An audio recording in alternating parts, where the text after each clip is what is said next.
یہ تو ظالمانہ ہے، یہ استحصالی ہے، یہ ایکسپلائٹیٹو ہے، یہ ریپریسو ہے، یہ ڈسکریمنیٹو ہے، تو جو نظام ہے وہ بھی تو ریٹیلیٹ کرے گا۔ یہ پہلے ریٹیلیشن ہوتی ہے زبانی کلامی، تمہارا دماغ خراب ہو گیا، تم پاگل ہو گئے ہو، تو اس کا مرکز کون ہوتا ہے؟ داعی۔ پہلے 3 برس کوئی جو ہے فزیکل پرسیکیوشن نہیں ہوئی، صرف وربل پرسیکیوشن، زبانی ایذا رسانی، اور وہ بھی حضور کی ذات پر۔ پاگل ہو گئے، مجنون ہو گئے، شاعر ہیں، ساحر ہیں، مسحور ہیں، کہیں سے ڈکٹیشن لیتے ہیں، ہم پر روب جماتے ہیں کہ یہ وہی آئی ہے، لیکن انہوں نے غلام کو بند کر رکھا ہے کمرے کے اندر، اجمی غلام ہے جو پرانی کتابوں کا جاننے والا، وغیرہ وغیرہ، جس پر بار بار قرآن میں آتا ہے حضور سے سنگل کے اسی صیغے میں، فاصبر علی ما یقولون واہجرہم ہجرا جمیلا، صبر کیجئے اے نبی، صبر کیجئے، وَلَقَدْ نَعْلَمُ أَنَّكَ يُضِيقُ صَدْرَكَ بِمَا يَقُولُونَ، ہمیں خوب معلوم ہے نبی کہ آپ کا سینہ بھجتا ہے ان باتوں کو سن کر جو یہ کہہ رہے ہیں، لیکن صبر کیجئے۔ اس کے بعد فزیکل پرسیکیوشن شروع ہوئی۔ وہ سمجھتے تھے کہ ہم چٹکیوں میں اڑا دیں گے، لیکن یہ اس نے دیکھا کہ یہ تو جسے ہم معمولی سے سمجھے تھے کوئی یہ آندھی ہے، یہ تو بہت بڑا جھکڑ ہے، آ رہا ہے، اور ہمارے نوجوانوں تک بات پہنچ گئی ہے، ہمارے غلاموں تک پہنچ گئی ہے۔ یہ تو گویا کہ ہمارے جو ہے ایک گودام ہے بارود کے، ان کے اندر دھماکہ ہو گیا تو پھر ہم کہاں ہوں گے؟ پھر مارو انہیں، بھوکا رکھو، ان کو زنجیروں میں جکڑ دو، ان کو پیٹو، ان کو کوڑے لگاؤ، ان کو یہ کرو، ان کو وہ کرو۔ یہ پرسیکیوشن جو ہے اس میں 12 long years the order of the day was of the Prophet صلی اللہ علیہ وسلم take all persecution without any retaliation، سر جھکائے رہے ہیں، کوئی جوابی کارروائی۔ ٹھیک ہے، یہ مکی دور، یہ مکی دور کا، اور اس کا اصل میں جو سب سے بڑا فائدہ ہوا وہ میں آپ کو بتا دوں۔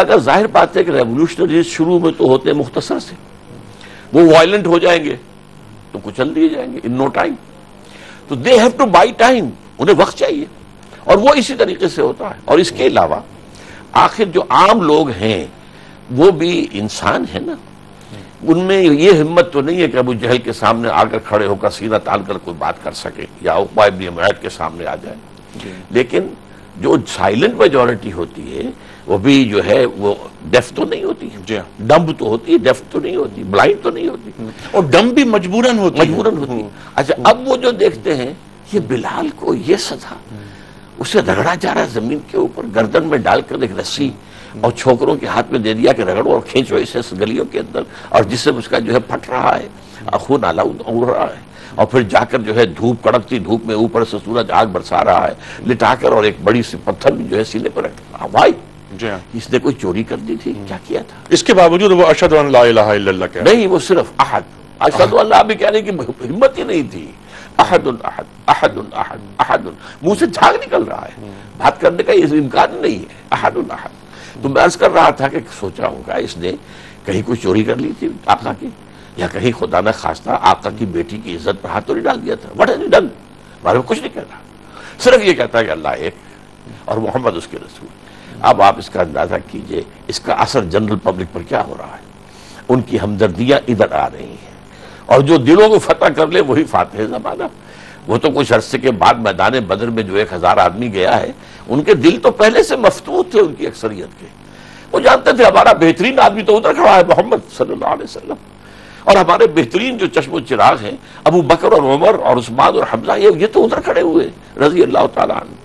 لہذا ان کے دل جو ہیں وہ ابو جہل کے ساتھ نہیں تھے، لہذا ان کی چوٹ جو ہے، ان کی ضرب کے اندر وہ تاثیر ہو ہی نہیں سکتے تھے۔ بہرحال یہ جو چوتھا فیز ہے، اس کو ملا کر میں اب یہ کہہ رہا ہوں، یہ پہلا حصہ مکمل ہوا اس انقلابی پروسیس۔ ٹھیک ہے، اس سے قبل کہ آپ دوسرے حصے کی طرف جائیں، خلاصہ کلام آپ کی بات سے میں یہ اگر نکالوں کہ مکی زندگی کا مسلمانوں کی زندگی میں مکی زندگی کا ہونا کیا ناگزیر ہے تربیت کے لیے؟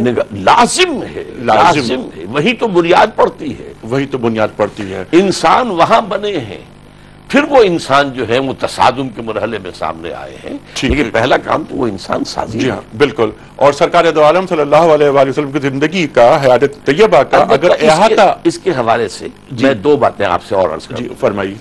ایک پازیٹیو ہے، ایک نیگیٹو ہے۔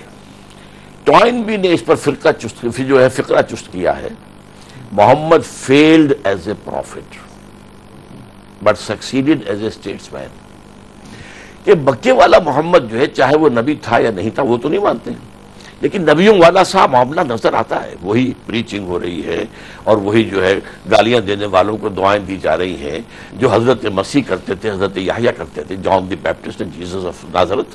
تو مکے والا محمد کو لگتا ویسا ہی ہے کچھ، لیکن ناکام ہو گیا وہاں تو. ہی ہیڈ ٹو گو اوے. مدینے والا محمد تو پھر کچھ اور ہی تھا، وہ تو اسٹیٹس مین تھا، وہ ہیڈ آف دی اسٹیٹ تھا، وہ سپہ سالار تھا. ہی سکسیڈڈ ایز اے اسٹیٹس مین. البتہ اس کو جو اقبال نے بات کہی ہے، یہ دو شعر اس کے فارسی کے بڑے عجیب ہیں. کہتا ہے اللہ نے مجھ سے کہا گفتند جہان ماں آیا بے تمہیں سازت. اے اقبال، میں نے اپنی جس دنیا میں تمہیں بھیجا ہے تمہیں اچھا لگا ہے؟ اچھی ہے. گفتم کے نمی سازت. میں نے کہا نہیں، یہ تو ظلم ہے. یا کسان چکی میں پس رہا ہے اور اس کے بچے کے لیے دوا نہیں ہے، روٹی نہیں ہے، اور جاگیردار عیش کر رہا بیٹھا ہوا اپنے محلات کے اندر. یہاں مزدور کے بچے کے لیے دوا نہیں ہے، لیکن یہ ہے کہ سرمایہ دار عیش کر رہا ہے. وہ تو بلکہ عیش کیا کر رہا ہے، وہ تو جو اقبال کہتا ہے کہ خواجہ از خون رگے مزدور سازد لا لینا. آپ یہ جو شراب پیتا ہے بیٹھ کر شام کو کلب کے اندر، یہ اپنے مزدوروں کے شریانوں سے خون کشید کر کے شراب بنائی ہے اس نے.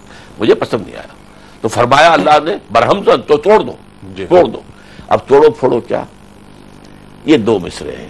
ایک مصرے میں پہلی بات آ گئی، با نشہ درویشی در ساز و دمادم زن. پہلے درویشی ہے، دعوت ہے، تبلیغ ہے.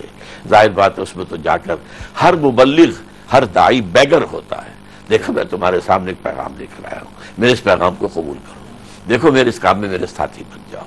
یہ جو صورت ہے. اور پھر کوئی گالی دے رہا ہے اور آپ دعائیں دے رہے ہیں، کوئی پتھراؤ کر رہا ہے اور آپ جو ہے پھول پیش کر رہے ہیں. یہ درویشی، یہ درویشی دعوت، تبلیغ، تربیت، تزکیہ، تنظیم اور پیسو ریزسٹنس، مار کھا رہے ہیں جو، یہ درویشی ہے. با نشہ درویشی در ساز و دمادم زن.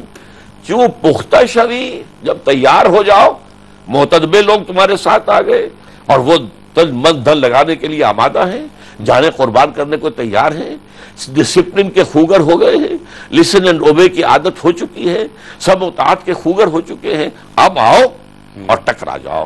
چوں پختہ شوی خدرا بر سلطنت جم زن. یہ مرحلہ جو ہے پھر مدینے میں آیا ہے. اس پر اس کے بعد انشاءاللہ تفصیل سے گفتگو ہوگی. مدنی زندگی پہ ہم بات کریں گے. ڈاکٹر صاحب، تین باتیں حیات مبارکہ سے نکل کر آ رہی ہیں آپ کی گفتگو کے نتیجے میں: تلاش حق، اعلان حق، اور اس کے بعد نفاذ حق. دوسری چیز یہ کہ حق کی اشاعت شمشیر کی حمایت کے بغیر نہیں ہوتی.